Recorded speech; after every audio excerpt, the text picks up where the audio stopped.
Hey, Duluth Vineyard, it's Michael Gatlin here, and we are looking at the letter to Philemon and to the church that met in his house. And it's that little letter in the New Testament right before Hebrews. I'm all the way down to verse 17. There's only 25 verses in this letter. And Paul writes this. He says, so if you consider me a partner, if we have anything that we share in common, if we're partners in the gospel, right? Paul led Philemon to Christ, and he led Onesimus to Christ, and the church that exists there, probably the same letter the Colossian letter is written to, the church in Colossus. If you consider me a partner, then welcome him as you would welcome me. Welcome Onesimus, this runaway slave, now brother in Christ, the same way that you would welcome me, the Apostle Paul, who can't be there because I'm in chains. I'm a prisoner. And then verse 18, if he's done you any wrong or owes you anything, Paul says, charge it to me. Verse 19, I, Paul, am writing this with my own hand. I will pay it back.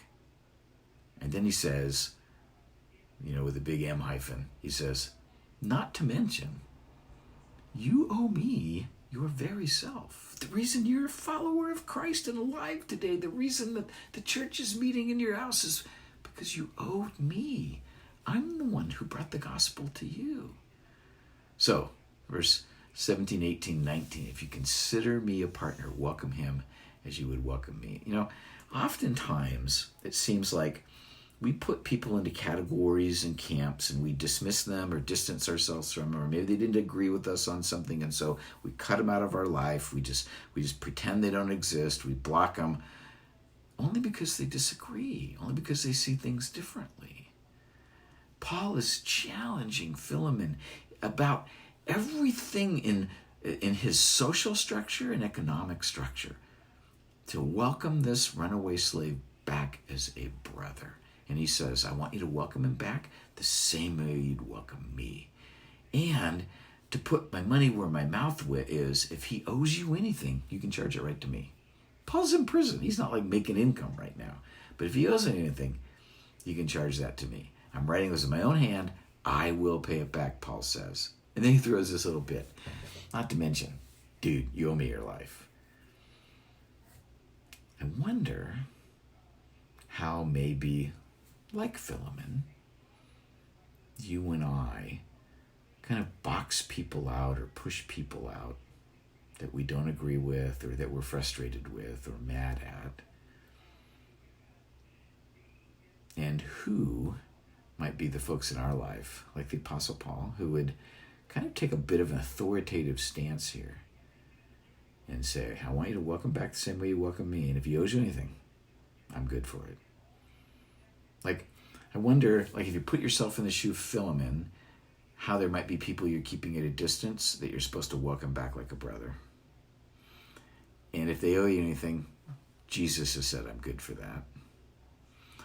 Or how, put yourself in the Apostle Paul's shoes, you're supposed to actually go challenge some people to welcome others back. And you're supposed to be the one that says, hey, listen, if they owe you anything, I'm good for it.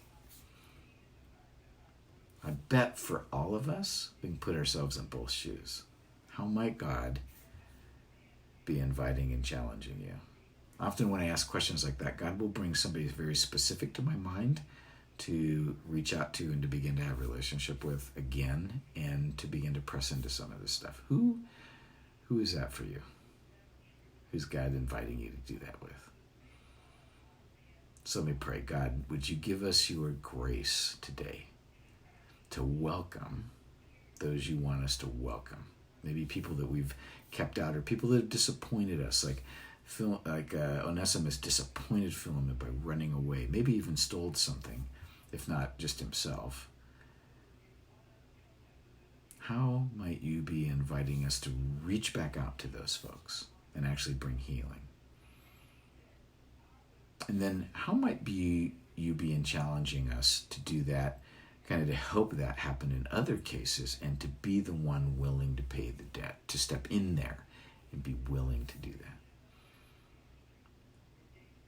God, would you Give us instances where we could do that, and would you give us the grace to lean in?